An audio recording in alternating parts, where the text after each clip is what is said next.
fédéralisme. Puisque nous avons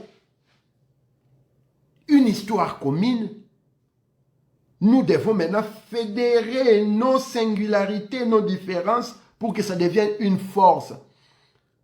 Les gens qui sont nés dans la génétique spirituelle modifiée, qui sont dans la malhonnêteté, ont voulu vous faire croire que le fédéralisme était contre l'unité nationale. Ils vous ont dit que le fédéralisme, c'était du séparatisme. Le fédéralisme, c'était le sécessionnisme. Le fédéralisme, c'était le tribalisme. Tous ces concepts cités sont aux antipodes de la vision du fédéralisme. Lorsque nous vous parlons du fédéralisme, chers compatriotes, il s'agit d'une forme d'État. Lorsque vous parlez de l'unité nationale, ce n'est pas une forme d'État. L'unité nationale, c'est les vivre ensemble. Si vous voulez mettre le fédéralisme en face de quelque chose, il faut mettre à côté l'unitarisme. Nous vous avons dit que nous sommes contre l'unitarisme parce que ça fait 135 ans depuis la conférence de Berlin que nous vivons l'unitarisme dans l'État indépendant du Congo. Et l'unitarisme dans l'État indépendant du Congo nous a ramené, nous a renvoyé au Moyen-Âge. Depuis Léopold II, nous sommes unis. Ils ont mis tout le monde ensemble. Les tribus, les clans, les ethnies, les nations ensemble, des forces, sans pour autant demander notre avis. Mobutu est venu pendant 32 ans, unité nationale. Mais en retour, les nations en question qui sont unies, les terres où sont produites les richesses qui voulaient l'unité nationale ont gagné en quoi? Je n'arrête pas à poser la question à mes frères Anamongo. De 1885 à 1908, Léopold II a fait tuer plus de 14 millions de nos frères Congo. Il a coupé les mains pour les caoutchoucs. Il a violé, il a fait arracher les sexes. Il a fait écraser au marteau les testicules de nos parents.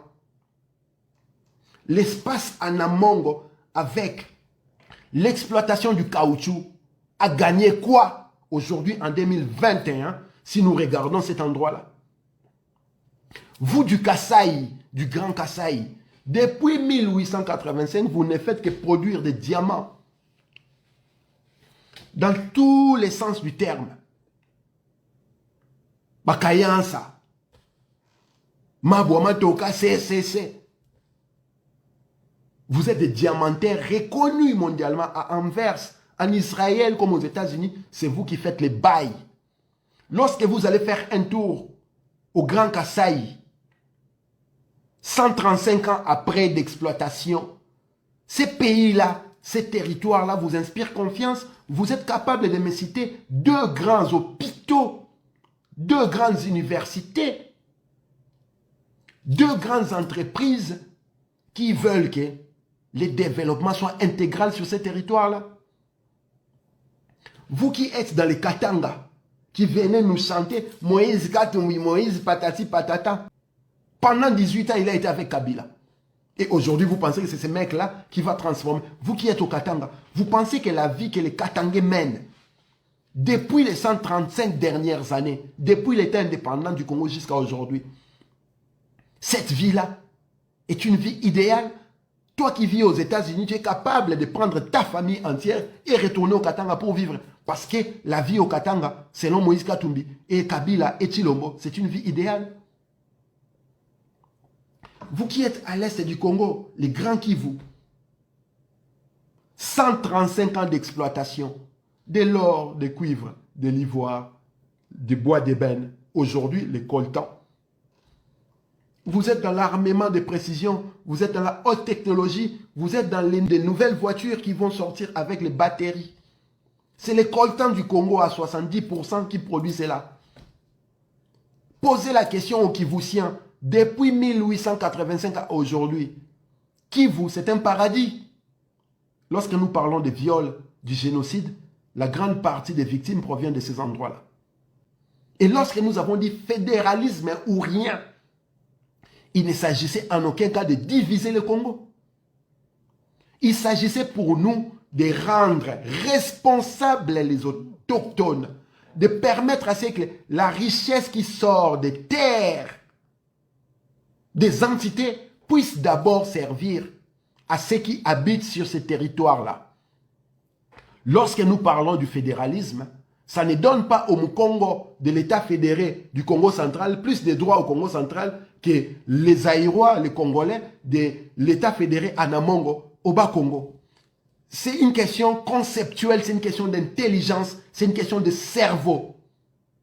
Maintenant, si tu es incapable de comprendre que le fédéralisme permet à ce que le pétrole, les diamants, les coltans, les manganèses, les zinc, les graphènes, l'électricité du Congo central, avant que ça ne sorte aller ailleurs, doit d'abord rendre heureux ceux qui habitent le Congo central. Il y a un sérieux problème d'unité en ce moment-là. Parce que je ne peux pas concevoir que moi, j'ai produit à manger chez moi. Mes enfants sont en train de mourir de faim alors que je nourris les voisins. Quel genre de parents êtes-vous? Lorsque nous vous parlons du fédéralisme, c'est parce que les richesses territoriales doivent servir d'abord au territoire où elles sont produites. Lorsque nous parlons du fédéralisme, c'est parce que les richesses doivent être dirigées par les autochtones des territoires où elles sortent. Nous devons responsabiliser les autochtones et les sortir de l'infantilisation extrême où ils sont en train de gire depuis 1885. À cause de la fameuse unité nationale que vous confondez par manque de cerveau à l'unitarisme. Le fédéralisme ne combat pas l'unité nationale.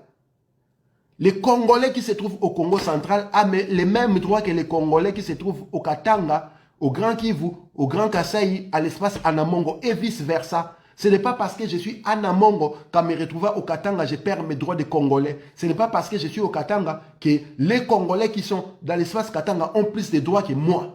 Loin de là. Au contraire, les compétences que j'ai vont stimuler les compétences des autochtones et créer ce qu'on appelle l'émulation. Une concurrence loyale qui voudra que chacun puisse lui donner le meilleur de soi pour le bien-être collectif. L'Américain qui vit à San Francisco n'est pas plus américain que celui qui est à George. Ce n'est pas plus américain que celui qui est en Alaska ou en Hawaï. Il n'est pas plus américain que celui à Washington ou à Seattle.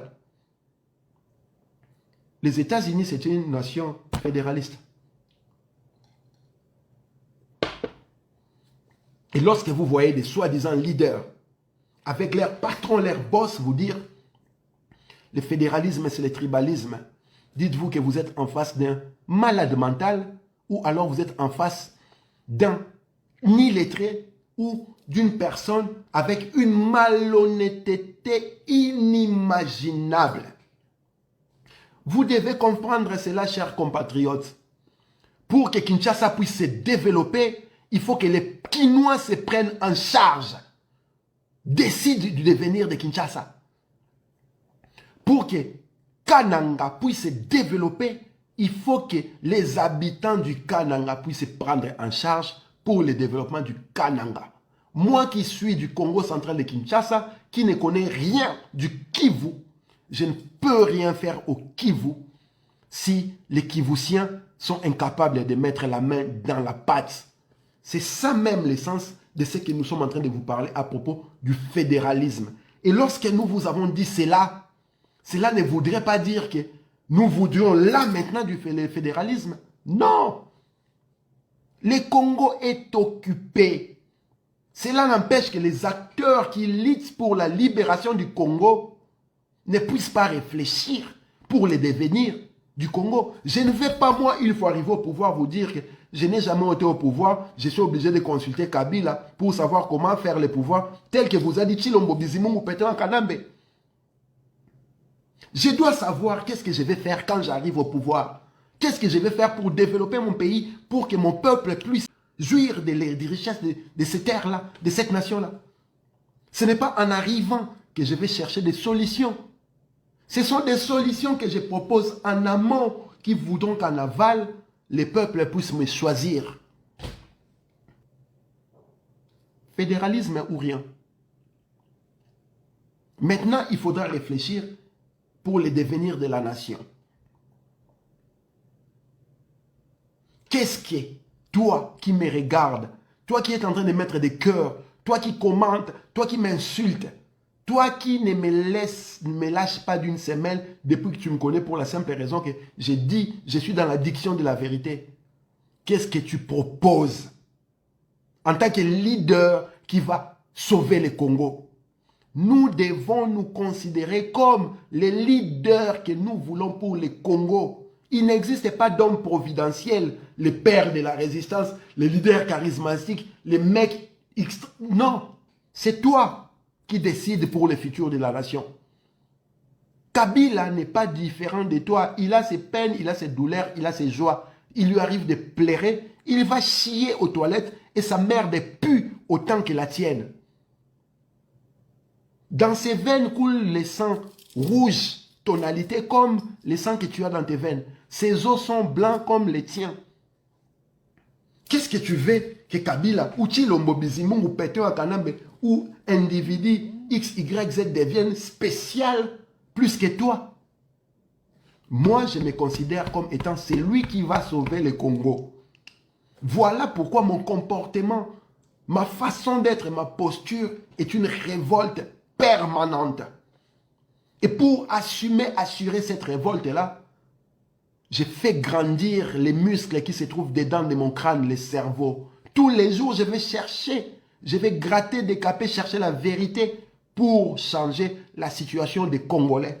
Je veux que toi qui me regardes, toi qui partages cette vidéo, toi qui me haïs, toi qui ne veux pas voir ma tête parler, que tu puisses comprendre que c'est toi qui vas sauver le Congo. Ce n'est ni Tshilombo, ni Fayulu, ni Mbanda, ni Zoro, ni Elsa Lokonga, ni Nono Bernadette Cessé, ni Garçon Capable, mais c'est toi.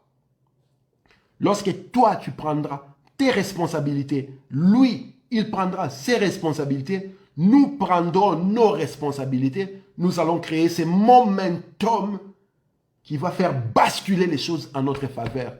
Et comme tout le monde en soi sera déjà leader possible pour développer le Congo, c'est lui que nous allons mettre devant, le primus inter pares, comme on dit en latin, le premier d'entre nous, se dira que derrière moi, il y a 89 999 099 autres leaders capables de faire mieux que moi. Maintenant que moi je suis devant, je dois m'assurer que les choses se passent correctement, parce que si j'ai fait une erreur, il y a un remplaçant valable derrière moi.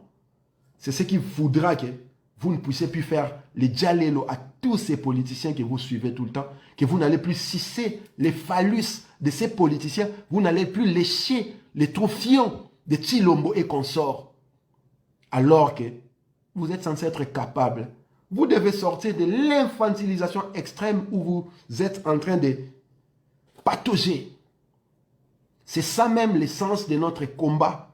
C'est comme ça que nous voyons les choses. Voilà pourquoi nous avons créé les Kintwa d'Ibena Congo. Nous avons créé les Lisanga à Bangala. Nous avons créé les combats fédérés. Émulation des connaissances d'intelligence pour proposer des solutions efficientes à sortir les Congolais de l'ornière.